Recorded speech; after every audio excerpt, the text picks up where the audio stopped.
Life is most precious. Human life.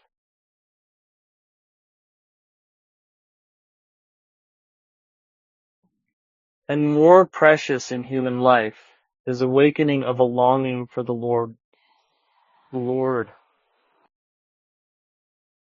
Where are you, my dear? It's enough.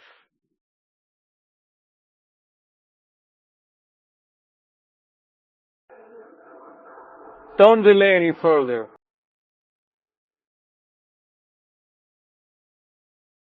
There are many reasons for delay.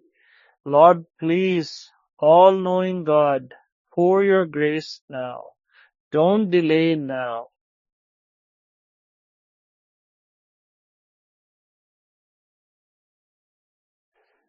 Deeper than that, more wonderful than that, is the awakening of a thirst.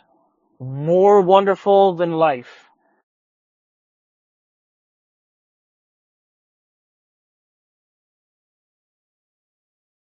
And the awakening of thirst, and then its flare up.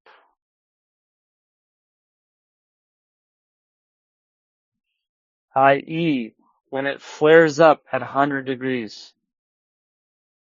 When the longing becomes so intense that I can't live even the next moment without you. I can wait.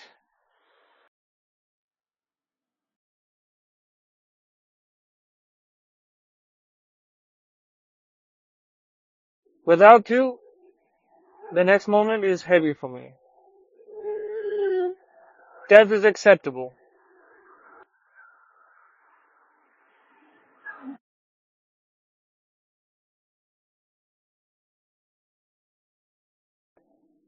Even better than spiritual thirst.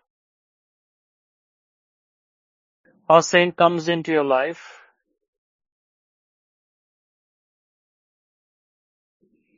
That is the moment of meeting the saint. The first devotion is to be in company of saints.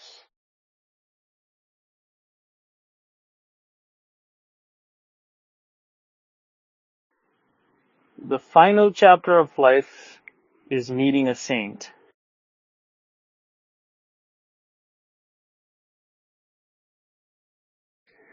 Meeting is different. You can have darshan and go away. That too brings welfare. But living together is a different thing altogether. It's deeper.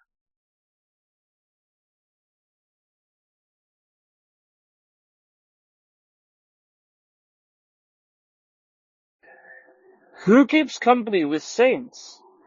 Who keeps company with saints? Only a saint does it.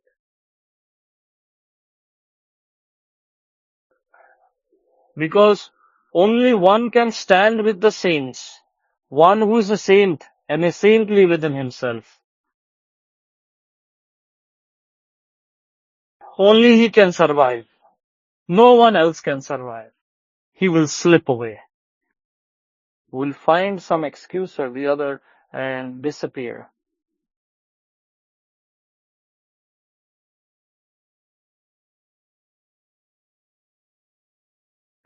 Only a Buddha can keep company with Buddha.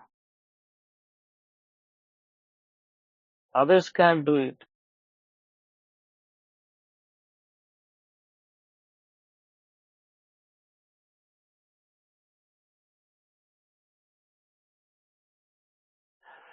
So the first devotion is to be in company of saints.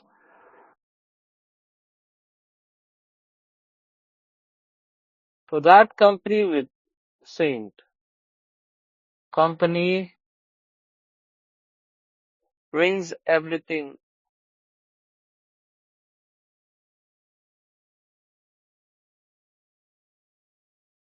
If you find a saint, he will make thousands of gods appear. Don't even talk about just one or two.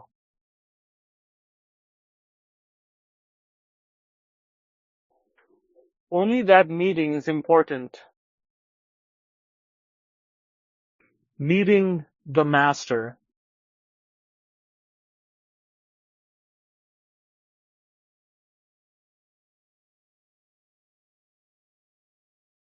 then your life becomes grace. Then everything flows by grace, not by effort, but by grace, by prasad,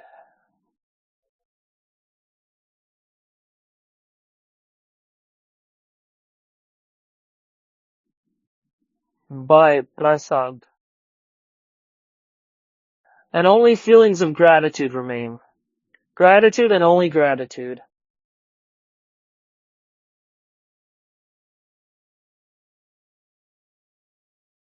Blessed I am. So by God's grace, we meet a saint, and by the saint's grace, we meet God.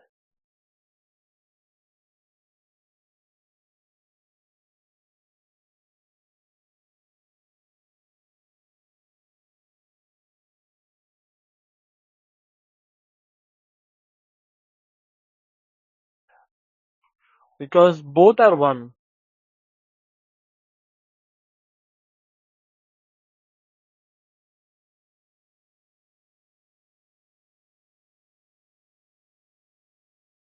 A saint is God in a visible form.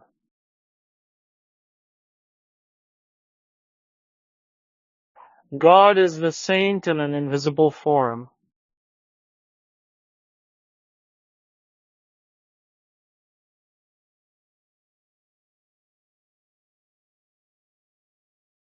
So how should one keep company with saints? One shouldn't argue there. You must set your intellect aside. Just stay in the company. Company. As the company. So the color. That color will rub off. Yes. When even the company of degraded people rubs off on us, the company of ghosts and spirits has an effect. Then how can the company of saints not? It must rub off.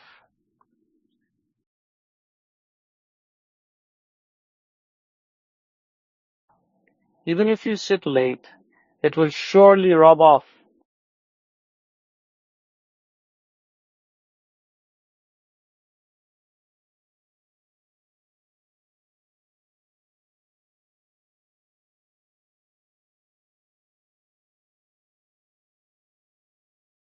Recognition of saints comes only by God's grace.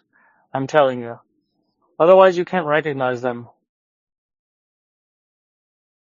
It's just not possible. Impossible. Only by God's grace does recognition of a saint happen. He makes it known. Otherwise you will surely misjudge.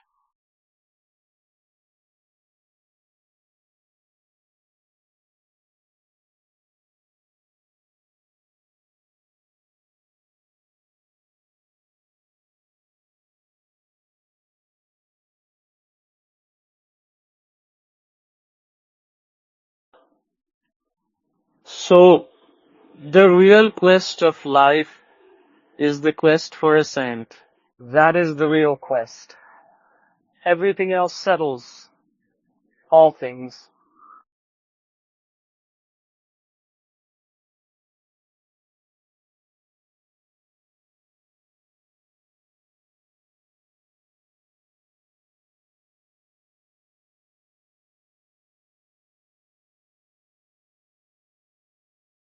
And never ever disregard a saint.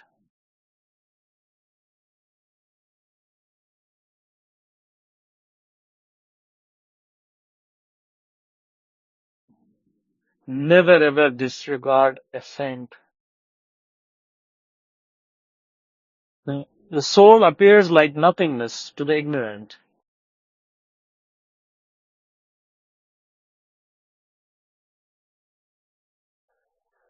Do you know why? Because of disregarding a saint.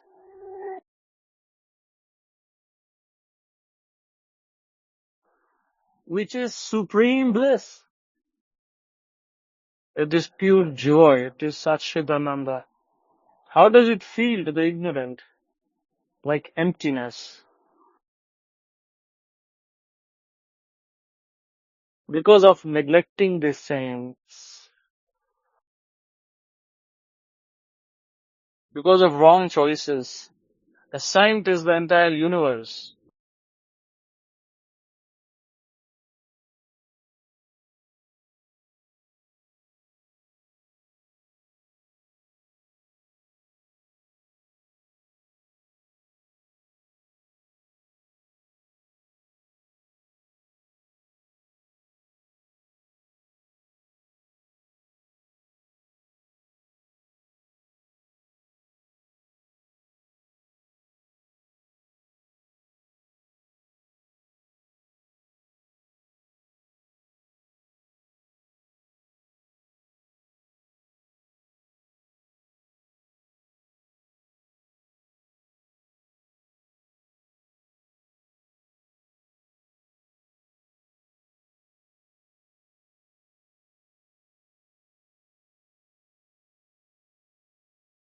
Now what do people say?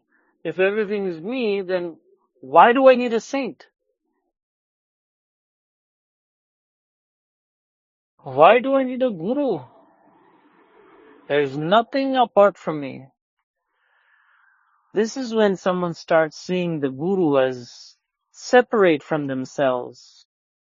He sees the saint as someone else. He becomes overly clever.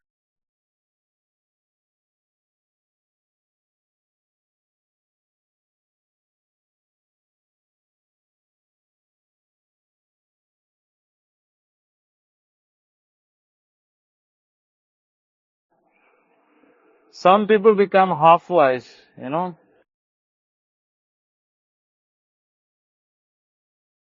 Now, if I am the ultimate truth, then what do I need a guru for? That's being overly clever.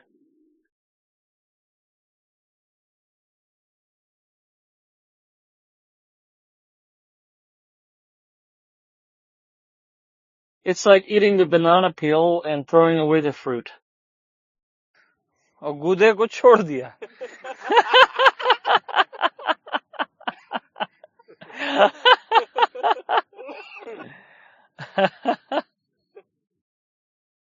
Saying everything is one.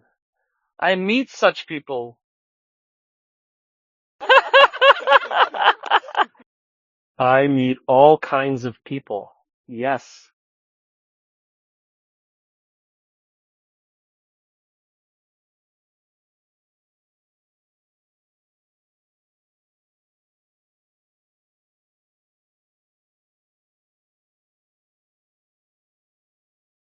There was one woman.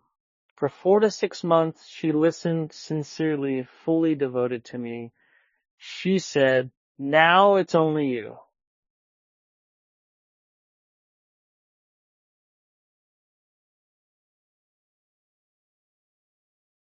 And then she said, now everything begins and ends with you.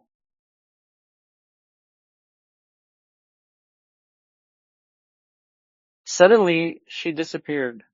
I wondered what happened to her.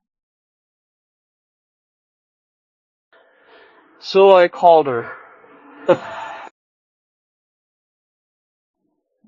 But she didn't pick up the phone. You see the evil? She didn't even answer the call.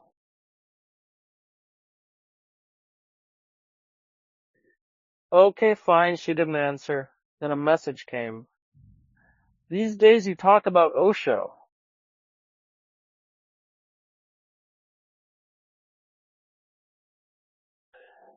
I don't like Osho.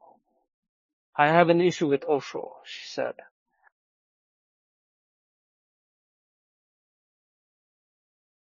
Just that. That's all it took? Even a fool wouldn't leave me over something like that.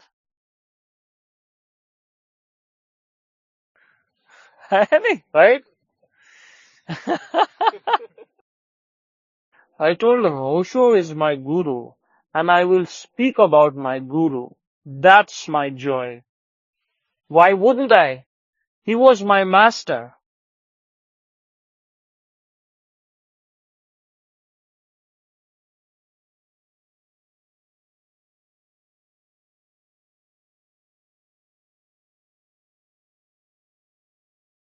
He raised me, nurtured me. In this senseless world, he taught me to laugh, to dance, to stay silent, to sing. He taught me celebration. So I told her, now I'll speak even more about Osho.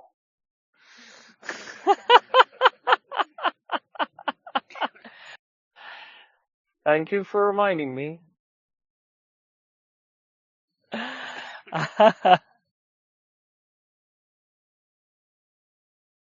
In fact, I've spoken very little about Osho, maybe in just one or two videos. People are like that strange. Most devotees run toward becoming knowledgeable. Now I am the guru, they say.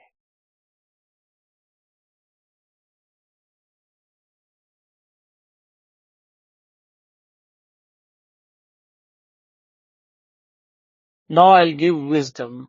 They become trained in intellect, but their life lacks fragrance.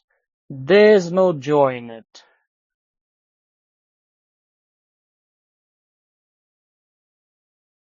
Their own life is the evidence of that.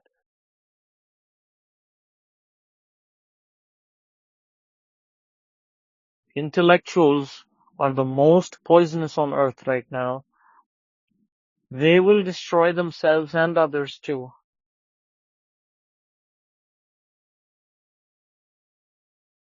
But that's how it goes.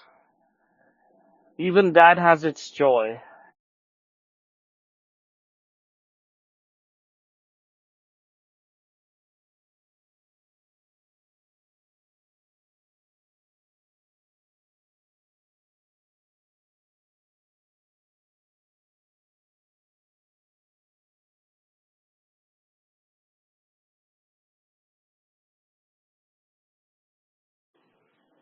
Do you know why Osho followers get upset? They say, you make people chant the name of Ram. Yes, I get calls like that. Why are you making people chant Ram's name?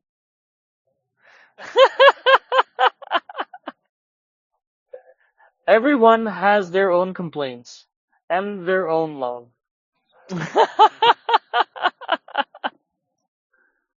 But no one pays attention to the hints I'm giving. Otherwise, these small matters would never even arise in life. Now Osho followers say, you don't make people dance anymore. Celebration is essential. You don't do dynamic meditations anymore. So they get upset, but there's an eternal truth. Everyone's complaints can't be resolved. So I don't even try.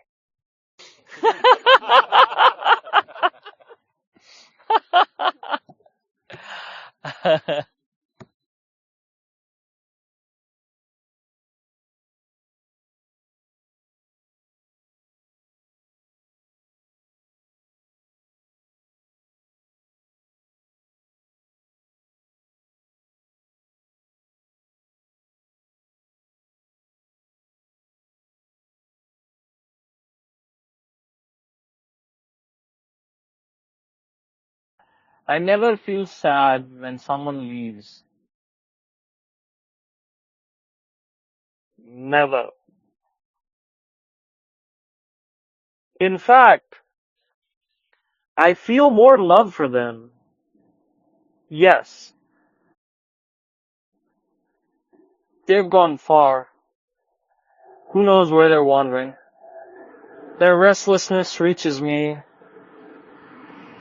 Whatever they're doing out of ignorance, their pain reaches me.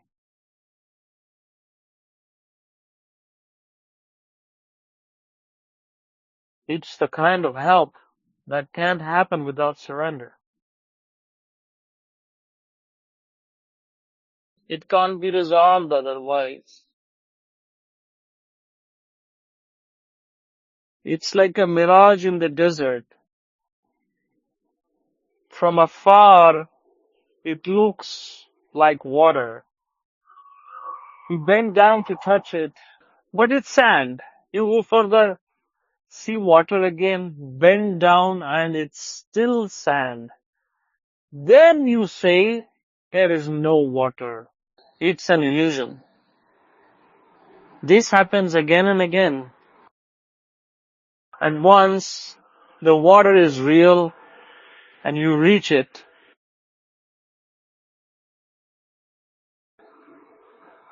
but you can't bend.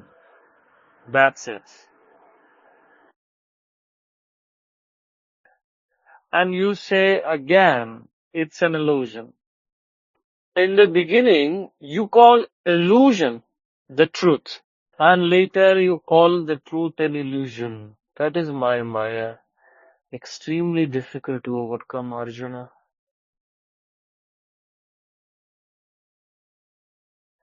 Extremely difficult.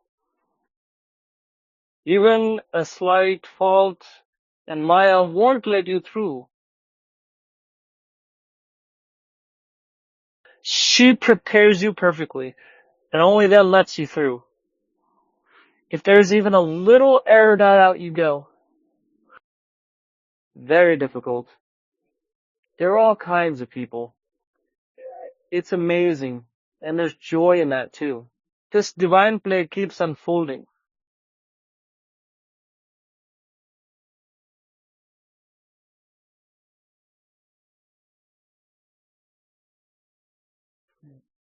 People ask, why does it take so long? What's the reason?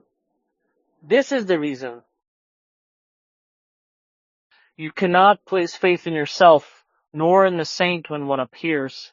Every action has a consequence, doesn't it?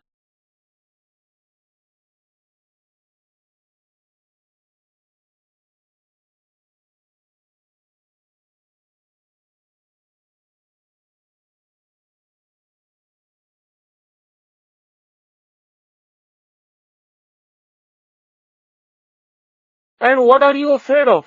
What can you lose? What do you even have that can be lost?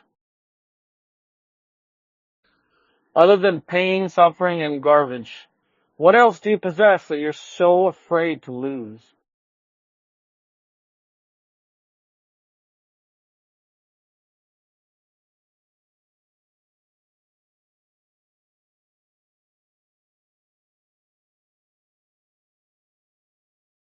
What will you really lose, friend? If you can't even stake this much, then forget about truth. Truth is for gamblers. Uh, Truth is for gamblers, not for businessmen who tread every step so cautiously.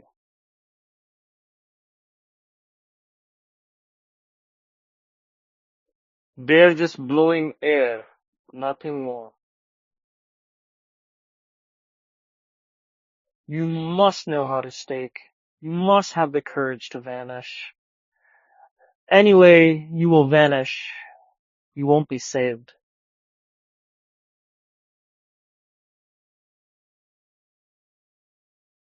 Only the one who has the courage to be destroyed can be offered the nectar of immortality. Only such a person is given Amrit.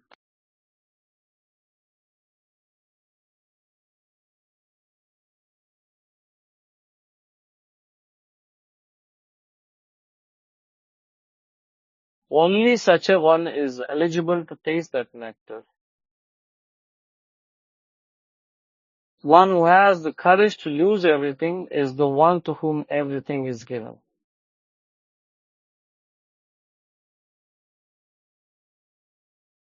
You must have the courage to lose everything.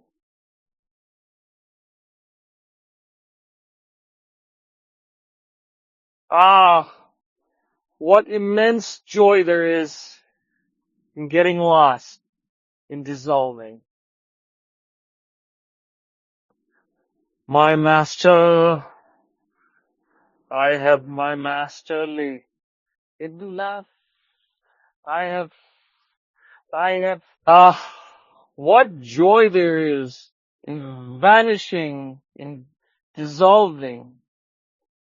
As Mirza says, Naronda says,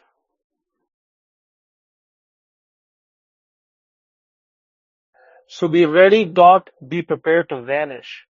In that very moment, you will be made immortal. The moment you're ready moment, you will be made immortal. To disappear. Be ready to be vulnerable. And you will be protected forever.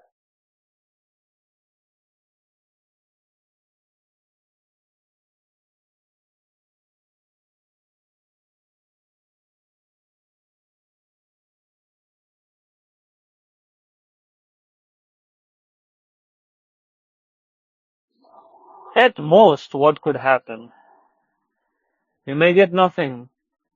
If you place the bet, that's a possibility. Not every gamble pays off.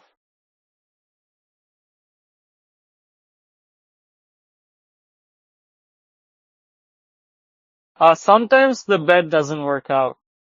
But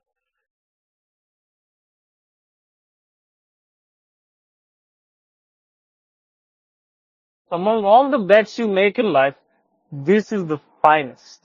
This is the only gamble worth playing. Even if you get nothing.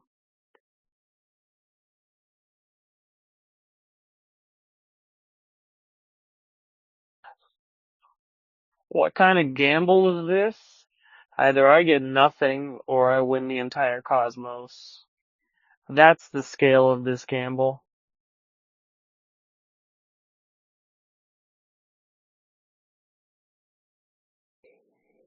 What else is there?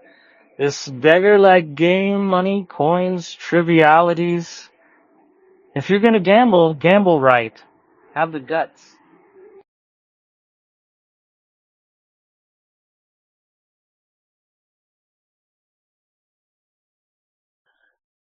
At least this gamble.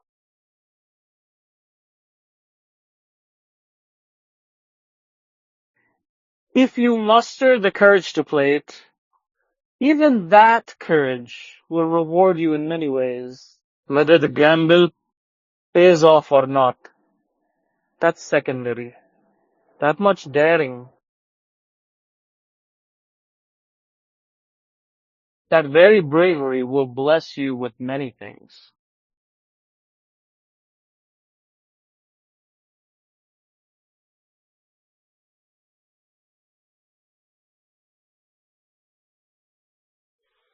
So learn to play a blind show.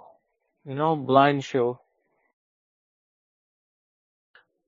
Whatever happens, happens. Let it happen.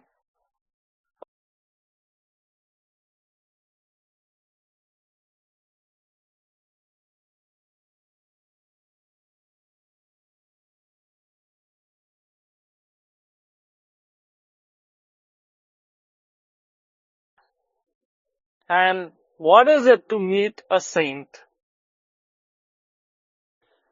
What is it really? Should I tell you honestly? You're playing a bet. If a saint is with you and you open all three cards, and all three are aces,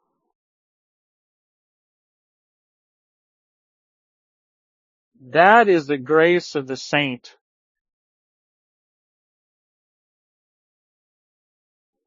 All three turn out to be aces. Not even kings. Aces.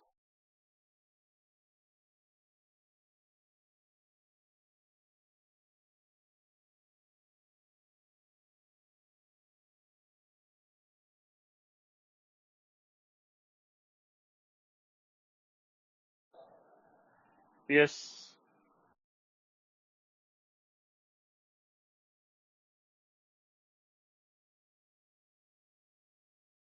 Because the one who becomes established in the I, he also establishes you in the I. He also establishes you in the I.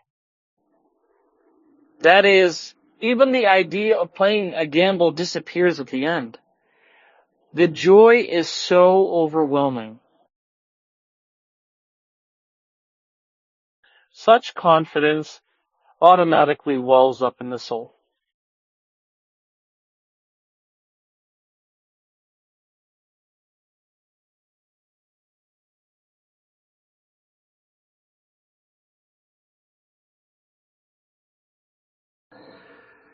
Okay then. Love and salutations to everyone.